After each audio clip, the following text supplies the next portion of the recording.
everybody. Welcome to the next video blog. We're driving through Indiana right now on our way home from dropping our daughter off at college. And as you see, we're kind of looking through here at the Windmill farms. These things are enormous. You look at just how big they are and you see them from a distance and you go, yeah, whatever, but when you see them up close, they're just gigantic.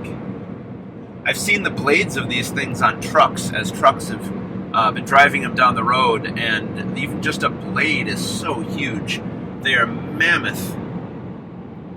And the cool thing is, you see them and you think, wow, that's an amazing feat of technology. That's just an incredible thing. But on the way down here, as we were driving through these, they were all standing perfectly still. There wasn't any wind. And when there's no wind, a windmill isn't really a whole lot of use. In fact, it's just kind of useless.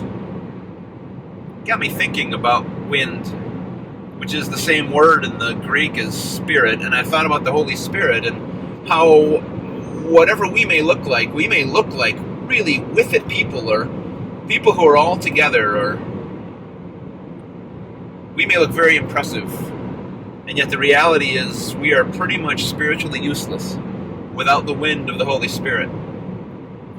Now, that may not seem like much, but we spend so much of our lives ignoring the work of the Holy Spirit, and therefore standing stock still like a windmill with no wind. So we got thinking on the way down about how is it then that you orient yourself towards the wind? What do we have to do to be able to catch the wind of the Holy Spirit so it can empower us to do the things we were created to do? I think really one of the easiest ways is just to notice. Sometimes I think about these windmills, and if they could have them on a swivel so that they could pivot around wherever the wind was blowing, whichever direction it came from, and point into the wind, they could generate all kinds of energy. I think we can do all kinds of things for God if we're just oriented towards the wind of the Holy Spirit. That means noticing. We have to keep our eyes open and see where the Spirit's at work. There was an old Bible study by a guy named Blackaby, and the key to the Bible study was don't try to create something so that God will bless it, but look around at what God is already doing and go and do that. I think that's a way of noticing what is the Holy Spirit up to, and how do I orient myself into the wind so that I can produce that kind of power. And the second piece, I think, is just a simple willingness. Are you willing to let the wind blow wherever it will? Let the wind blow through you, and then be able to do the work God's called you to do. So do we notice where the Holy Spirit's flowing today? Are we willing to let it empower us to do what God's called us to do? All that from a windmill.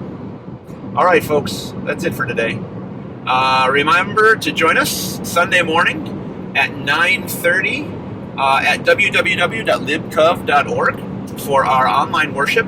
This coming Sunday, we are actually opening ourselves up. We can allow 50 people in the sanctuary. So if you'd like to actually join us in person, you'll need to be masked and follow social distancing rules. But you can sign up on our website and let us know, and then we'll get back in touch with you. You'll need to sign up by Tuesday at midnight if you want to join us.